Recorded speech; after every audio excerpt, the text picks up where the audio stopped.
आज विधानसभा में विपक्ष के द्वारा स्थगन लाया गया था, जिसमें पिछले विधानसभा सत्र में एक अशासकीय संकल्प लाया गया था, जिसमें हसदेव अरण्य क्षेत्र में कोल ब्लॉक न खोले जाए, इसके लिए अशासकीय संकल्प लाया गया था और सर्वसम्मत से विधानसभा में पारित किया गया था और उसके अनुरूप भारत सरकार को उसको पत्र भी लिखा गया था। उसके बाद वहां कोई कटाई नहीं हुई थी। नई सरकार बनने के बाद अंधाधुंध पेड़ों की कटाई हो रही है, नए खदान खोले जा रहे हैं। इस मामले में विपक्ष द्वारा स्थगन लाया गया, लेकिन ये सरकार बिल्कुल सुन नहीं रही है। लगातार जंगल काटे जा रहे हैं।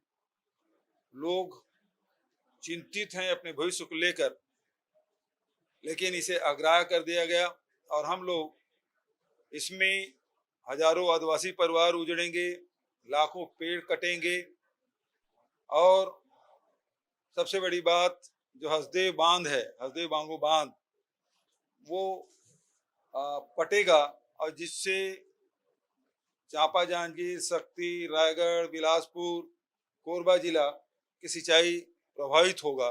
आने वाले भविष्य में इसका बहुत बड़ा खामियाजा छत्तीसगढ़ के लोगों को उठाना पड़ेगा, चाहे किसान हो चाहे आदिवासी हो। और इसी मामले में हम लोगों ने स्थगन लाया था और हमारी बात नहीं सुनी गई। हम सब बेल में गए और सारे विपक्ष के सदस्य निलंबित हुए।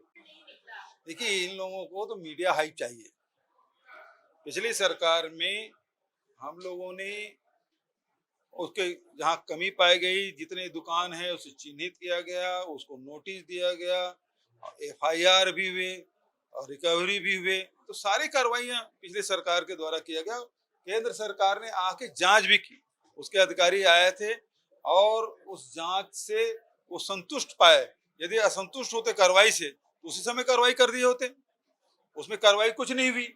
अब कल विधानसभा में उन्होंने कहा विधानसभा से जांच कराए, आप किसी से जांच करा ले, क्या फर्क पड़ता है।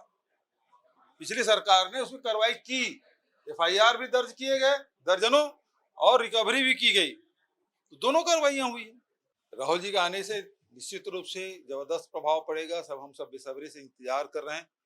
कल रायगढ़ में और उड़ीसा से प्रवेश करेंगे और उसके बाद कार्यक्रम वहीं उसके बाद समाप्त होगा रायगढ़ आने के बाद, और फिर 11 तारीख से लगातार यात्रा शुरू होगी, जो शक्ति और कोरबा, सरगुजा, बलरामपुर जिले होते हुए वो आगे फिर प्रस्थान करेंगे। उसके पहले भी जो सरकार थी, टेंडर प्रक्रिया पूरे देश में जितनी सरकारें हैं, वो चाहे विमान के हो चाहे हेलीकॉप्टर हो, किराए से लेती रही है।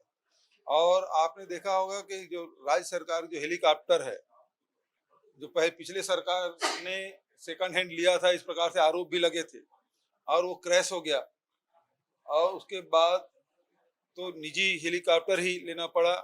विमान भी पुराना हो गया, लगातार ग्राउंडेड रहा, रिपेयरिंग भी लगे और उसमें किराया जो लिया गया है वो विधि सम्मत है, टेंडर किया गया है और उसमें कोई गड़बड़ी हो तो बताएं, क्योंकि किराया तो लिया गया है और टेंडर करके लिया गया, जिसमें गड़बड़ क्या है।